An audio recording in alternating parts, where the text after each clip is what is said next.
In a city of more than 24 million people, I've managed to make my way to a place of tranquility in Shanghai.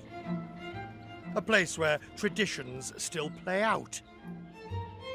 In the middle of modern life. This fusion of old and new can be seen all over the city. For example, this decades-old landmark, the Fairmont Peace Hotel. Now this is what you call a floral arrangement. It's steeped in history and now bears witness to the Chinese travel evolution. A perfect time and place for me to explore culture and custom. Let's come through, here we go. Up to the hotel's iconic rooftop terrace. It's a lovely day. For a lesson that more and more Chinese travellers are requesting as they go overseas. You're all for folding napkins? You fold a napkin either in triangle or in half. I should be able to place my hand here under your chin, and you should be able to bring the food to your mouth. There's more going on here than table manners. As I heard from the etiquette expert, Chinese travellers are looking to bridge a cultural gap. They've been traveling, whether it's for business or for pleasures. They've been traveling once. They're going to travel twice, a third time or fourth time. They maybe have their children studying abroad. So they may also want to buy a house elsewhere. So they want not to be able to fit in their new environment. What's the biggest thing when it comes to dining that you say they need to know? The table posture. From far, I repeat, but I insist. You insist? I insist. You insist? I do insist on the table posture. It's not the only bit, as I'm about to find out. I would want to do this. You're a baby. It's baby style.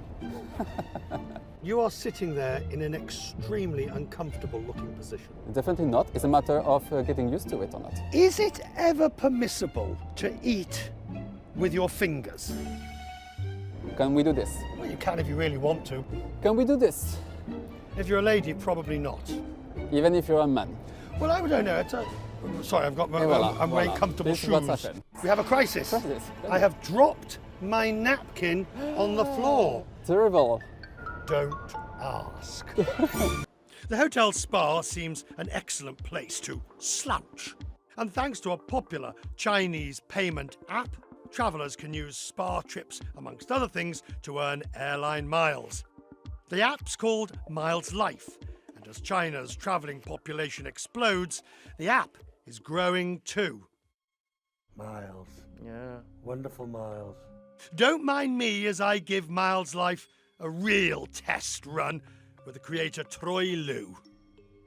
Why have you included spas as one of the first things on the app? If you come here for dining, well, you probably want to stay here for a spa too, right? Or if you stay here as a guest, you probably want to go to a spa to earn more miles too.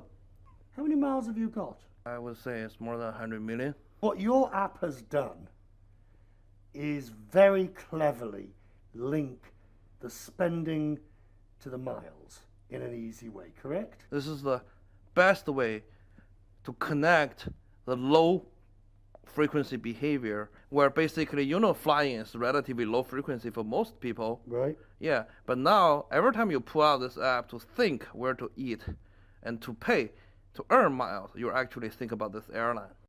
Miles Life can be used to pay for dining, day trips, hotel experiences, even e-commerce. This is how it works. Travellers find merchants through the app. Maybe it's a restaurant I want to try in Shanghai. I can see right away how many miles are earned per visit. 1 mile for 1 yuan. Not only that, if I link, say, my United Airlines credit card to the Miles Life app, I'll also earn miles for the spend on the card on top of the miles. It's double dipping. Oh, I do love double dipping. What do we have here? Here there was some kind of a dumpling. Yes, dumplings, excellent. Troy says dining is the most popular app option among Chinese users. So, when in China, where did the idea for Miles Life come from? It was very, very aggressive miles geek when I was very young, when I was in college. And I started write a blog back in 2007 for about 10 years. And then as a blogger, you know, you have to travel around the world to find a topic to write. Right? Every place I go, I use different product. Troy says he became frustrated by the need to use multiple apps for travel, food, and hotel. It was that frustration that inspired Miles' life. He created a one-stop shop. We were able to get 14 loyalty programs on board around the globe.